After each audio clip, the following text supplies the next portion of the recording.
Rock, Steve Austin, John Cena, Roman Reigns ಈ ರೀತಿ ನಮಗೆ ಪ್ರತಿಯೊಂದು ದಶಕಕ್ಕೂ ಕೂಡ ಡಬ್ಲ್ಯೂ ಮೇನ್ ಆಗಿ ಲೀಡ್ ಮಾಡುವಂತಹ ಸೂಪರ್ ಸ್ಟಾರ್ಸ್ಗಳು ಬರ್ತಾನೆ ಹೋಗ್ತಾ ಇದ್ದಾರೆ. But who is next after Roman Reigns? ಸ್ವಲ್ಪ ಜನ ಅನ್ಬಹುದು ಕೋಡಿ ರೋಡ್ಸ್ ಅಂತ, ಬಟ್ ಕೋಡಿ ರೋಡ್ಸ್ ಅವ್ರಿಗೂ ಕೂಡ ವಯಸ್ಸಾಗಿದೆ.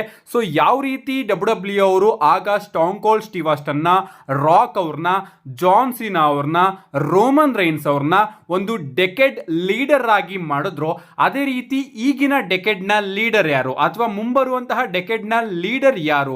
ಡಬ್ಲ್ಯೂ ಅವರು ನಿಜವಾಗ್ಲೂ ಕೂಡ ಫ್ಯೂಚರ್ ಸ್ಟಾರ್ ನ ಬಿಲ್ಡ್ ಮಾಡ್ತಾ ಇದ್ದಾರಾ? ಬಿಲ್ಡ್ ಮಾಡ್ತಾ ಇದ್ರು ಕೂಡ ನಮಗೆ ಯಾಕೆ ಆ ಒಂದು ಫೀಲಿಂಗ್ ಬರ್ತಾ ಇಲ್ಲ? ಯಾವ ರೀತಿ ಜಾನ್ ಸಿನಾ ಅವರಿಗೆ ಬುಕ್ಕಿಂಗ್ ಸಿಗಬೇಕಾದ್ರೆ ಫೀಲಿಂಗ್ ಬರ್ತಾ ಇತ್ತು, ಯಾವ ರೀತಿ ರೋಮನ್ ರೈನ್ಸ್ ಅವರಿಗೆ ಬುಕ್ಕಿಂಗ್ ಕೊಡಬೇಕಾದ್ರೆ ಫೀಲ್ ಬರ್ತಾ ಇತ್ತು, ಅದೇ ರೀತಿ ಈಗ ಯಾವುದೇ ಸೂಪರ್ ಸ್ಟಾರ್ ನಡುವೆ ನಮಗೆ ಫೀಲಿಂಗ್ ಬರ್ತಾ ಇಲ್ಲ.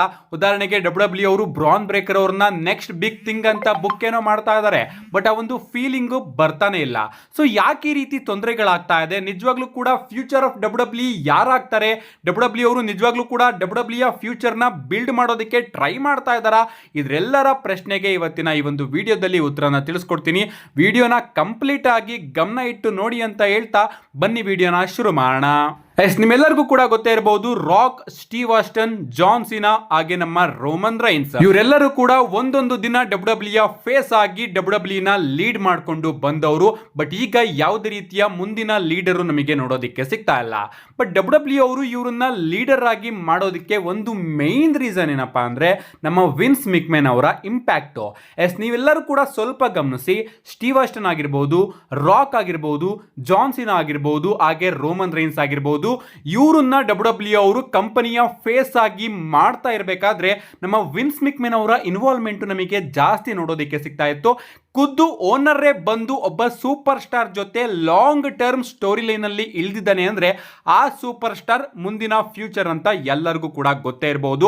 ಅದೇ ರೀತಿ ನಮ್ಮ ವಿನ್ಸ್ ಮಿಕ್ಮೆನ್ ಹಾಗೆ ಸ್ಟಾಂಗ್ ಕೋಲ್ಡ್ ಸ್ಟೀವ್ ಆಸ್ಟನ್ ಅವರ ಫ್ಯೂಡ್ ಆಗಿರಬಹುದು, ರಾಕ್ ಹಾಗೆ ವಿನ್ಸ್ ಮಿಕ್ಮೆನ್ ಅವರ ಫ್ಯೂಡ್ ಆಗಿರಬಹುದು, ಇವನ್ ಜಾನ್ ಸಿನಾ ಅವರನ್ನು ಕೂಡ ಡಬ್ಲ್ಯೂ ಅವರು ಬಿಲ್ಡ್ ಮಾಡಬೇಕಾದ್ರೆ ನಮ್ಮೆಲ್ಲರಿಗೂ ಕೂಡ ಗೊತ್ತು, ವಿನ್ಸ್ ಮಿಕ್ಮೆನ್ ಅವರು ಜಾನ್ ಸಿನಾ ಅವರ ಜೊತೆ ಖುದ್ದಾಗಿ ಫ್ಯೂಡ್ ನ ಮಾಡಿದ್ರು ಅಂತ. ಅಷ್ಟೇ ಅಲ್ಲ, ರೀಸೆಂಟ್ ಎಕ್ಸಾಂಪಲ್ ಬಗ್ಗೆ ಮಾತಾಡೋದಾದ್ರೆ ರೋಮನ್ ರೈನ್ಸ್ ಅವರನ್ನ ಡಬ್ಲ್ಯೂ ಅವರು ಫ್ಯೂಚರ್ ಸ್ಟಾರ್ ಅಂತ ಬಿಲ್ಡ್ ಮಾಡಬೇಕಾದ್ರೆ ಖುದ್ದಾಗಿ ವಿನ್ಸ್ ಮಿಕ್ಮೆನ್ ಅವರೇ ಬಂದಿದ್ರು, ರೋಮನ್ ರೈನ್ಸ್ ಅವರ ಜೊತೆ ಫ್ಯೂಡಿಗೆ ಹೇಳ್ತಿದ್ರು, ರೋಮನ್ ರೈನ್ಸ್ ಅವ್ರನ್ನ ತಡೆಯೋದಕ್ಕೆ ಟ್ರೈ ಮಾಡ್ತಾ ಇದ್ರು. ಅಂಡ್ ಆ ಒಂದು ತಡೆಯೋ ಇದರಿಂದ ರೋಮನ್ ರೈನ್ಸ್ ಅವರು ನಮ್ಮೆಲ್ಲರಿಗೂ ಕೂಡ ಹೀರೋ ಆದ್ರು. ಕಂಪ್ಲೀಟ್ ಅಥಾರಿಟಿನೇ ಈ ಸೂಪರ್ ಸ್ಟಾರ್ಸ್ ಗಳ ವಿರುದ್ಧ ನಿಲ್ಲೋದು. ಅಂದ್ರೆ ಇಡೀ ಕಂಪ್ನಿನೇ ಸ್ಟಾಂಗ್ ಕೋಲ್ಡ್ ಸ್ಟೀವ್ ಆಸ್ಟನ್ ಅವರು ಮುಂದೆ ಬರೋದಕ್ಕೆ ಬಿಡ್ತಾ ಇರೋದಿಲ್ಲ, ರಾಕ್ ಅವರು ಮುಂದೆ ಬಿಡೋದಕ್ಕೆ ಬಿಡ್ತಾ ಇರಲಿಲ್ಲ, ಜಾನ್ ಸಿನಾ ಅವರು ಮುಂದೆ ಬರೋದಕ್ಕೆ ಬಿಡ್ತಾ ಇರಲಿಲ್ಲ, ರೋಮನ್ ರೈನ್ಸ್ ಅವರು ಮುಂದೆ ಬರೋದಕ್ಕೆ ಬಿಡ್ತಿರ್ಲಿಲ್ಲ.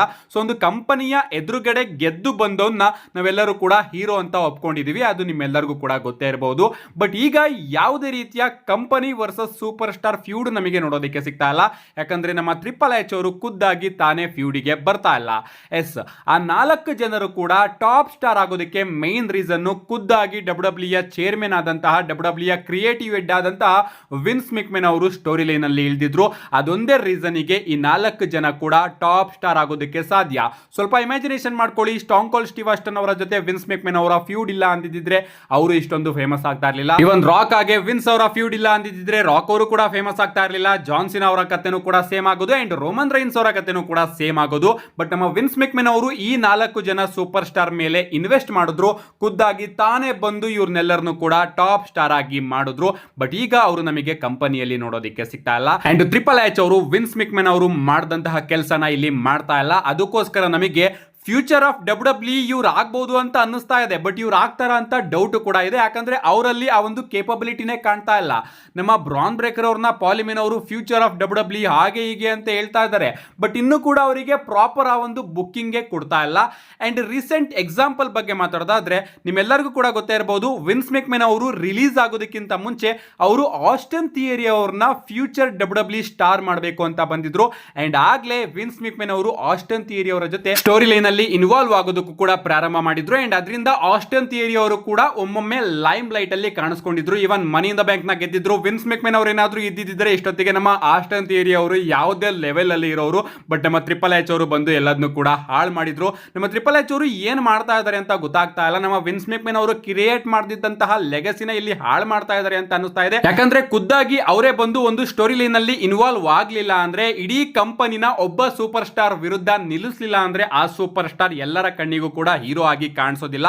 ಅಂಡ್ ಅದರಲ್ಲಿ ನಮ್ಮ ಟ್ರಿಪಲ್ ಎಚ್ ಅವರು ಎಲ್ಲೋ ಎಳುತ್ತಾ ಇದ್ದಾರೆ ಅಂತ ನನಗೆ ಅನಿಸ್ತಾ ಇದೆ. ನಮ್ಮ ಟ್ರಿಪಲ್ ಎಚ್ ಅವರು ಕಂಪ್ಲೀಟ್ ಆಗಿ ಕೋಡಿ ರೋಡ್ಸ್ ಅಂತ ಸಾಯ್ತಾ ಇದ್ದಾರೆ. ಕೋಡಿ ರೋಡ್ಸ್ ಅವರು ಹೆಂಗಲ್ಲ, ಅವ್ರಿಗೂ ಕೂಡ ವಯಸ್ಸಾಗಿದೆ. ಅವ್ರು ಇನ್ನೆಷ್ಟು ವರ್ಷ ಅಂತ WWE ಲೀಡ್ ಮಾಡೋದಕ್ಕೆ ಸಾಧ್ಯ? ನಿಮಗೆ ಫ್ಯೂಚರ್ ಸ್ಟಾರ್ ಬೇಕು ಅಂಡ್ ಆದಷ್ಟು ಬೇಗ ಈ ಒಂದು ಸ್ಟೋರಿ ಲೈನ್ ನೀವು ಕ್ರಿಯೇಟ್ ಮಾಡಲೇಬೇಕು. ಐ ಥಿಂಕ್ ಇನ್ನ 1-2 ವರ್ಷ ಈ ಒಂದು ಸ್ಟೋರಿ ಲೈನ್ ಕ್ರಿಯೇಟ್ ಮಾಡೋದಿಲ್ಲ ಅಂತ ಅನ್ಕೋತೀನಿ. ನಮ್ಮ ಟ್ರಿಪಲ್ ಎಚ್ ಅವರು ಹೇಗಿದ್ರು ಕೂಡ ಸೂಪರ್ ಸ್ಟಾರ್ಸ್ ಗಳಿದ್ದಾರೆ ಅಲ್ವಾ, ಅವ್ರನ್ನೇ ಹಾಕೊಂಡು ರುಬ್ಬಣ ಅಂತ ಅನ್ಕೋತಾರೆ. ಅದಾದ್ಮೇಲೆ ಒಬ್ಬ ಸೂಪರ್ ಸ್ಟಾರ್ ನ ಬಿಲ್ಡ್ ಮಾಡೋದಕ್ಕೆ ಥಿಂಕ್ ಮಾಡ್ತಾರೆ ಅಂತ ಅನ್ಕೋತೀನಿ. ಸದ್ಯಕ್ಕೆ ಯಾವ ಸೂಪರ್ ಸ್ಟಾರ್ ನ ನೀವು ಫ್ಯೂಚರ್ ಸೂಪರ್ ಸ್ಟಾರ್ ಅಂತ ಅನ್ಕೋತಾ ಇದ್ದೀರೋ ಅವ್ರಿಗೂ ಕೂಡ WWE ಅವರು ಆ ರೀತಿಯ ಬಿಲ್ಡ್ ನ ಕೊಡ್ತಾ ಇಲ್ಲ. ಇನ್ನೊಂದು 2 ವರ್ಷ ಆದ್ಮೇಲೆ WWE ಅವರು ಈ ರೀತಿ ಥಿಂಕ್ ಮಾಡಬಹುದೇನೋ ಗೊತ್ತಿಲ್ಲ. ಬಟ್ ನಮ್ಮ ವಿನ್ಸ್ ಮೆಕ್ಮೆನ್ ಅವ್ರು ಏನಾದ್ರು ಇದ್ದಿದ್ರೆ ಅವರು ತನ್ನನ್ನ ಈಗಾಗಲೇ ಆಸ್ಟಿನ್ ಥಿಯರಿ ಅವರ ಜೊತೆ ಇನ್ವಾಲ್ವ್ ಮಾಡ್ಕೊಂಡಿದ್ರು. ಅಂಡ್ ಇಷ್ಟೊತ್ತಿಗಾಗಲೇ ನಮ್ಮ ಆಸ್ಟಿನ್ ಥಿಯರಿ ಅವರು ವರ್ಲ್ಡ್ ಹೆವಿವೇಟ್ ಚಾಂಪಿಯನ್ ಅಥವಾ ಅನ್ಡಿಸ್ಪ್ಯೂಟೆಡ್ WWE ಚಾಂಪಿಯನ್ ಆಗಿರೋರು, ಟಾಪ್ ಸ್ಟಾರ್ ಅಲ್ಲಂತೂ ಇರೋರು, ಫ್ಯೂಚರ್ ಆಫ್ WWE ಅಂತ ನಮ್ಮೆಲ್ಲರಿಗೂ ಕೂಡ 100% ಗೊತ್ತಾಗಿರೋದು. ಆಗಲೇ ಗೊತ್ತಾಗೋದಕ್ಕೆ ಪ್ರಾರಂಭ ಆಗಿತ್ತು. ಬಟ್ ನಮ್ಮ ವಿನ್ಸ್ ಮೆಕ್ಮೆನ್ ಅವರು ಹೋಗಿದ್ರಿಂದ ಆಸ್ಟಿನ್ ಥಿಯರಿ ಅವರ ಸ್ಟಾರು ಕೂಡ ಹೋಯ್ತು. ನಿಮ್ಮ ಅನಿಸಿಕೆ ಏನು ಈ ಒಂದು ಡಿಬೇಟ್ ಬಗ್ಗೆ? ನಿಮ್ಮ ಅನಿಸಿಕೆನ ಕಮೆಂಟ್ ಮಾಡಿ ಅಂತ ಹೇಳ್ತಾ see you guys in my next video.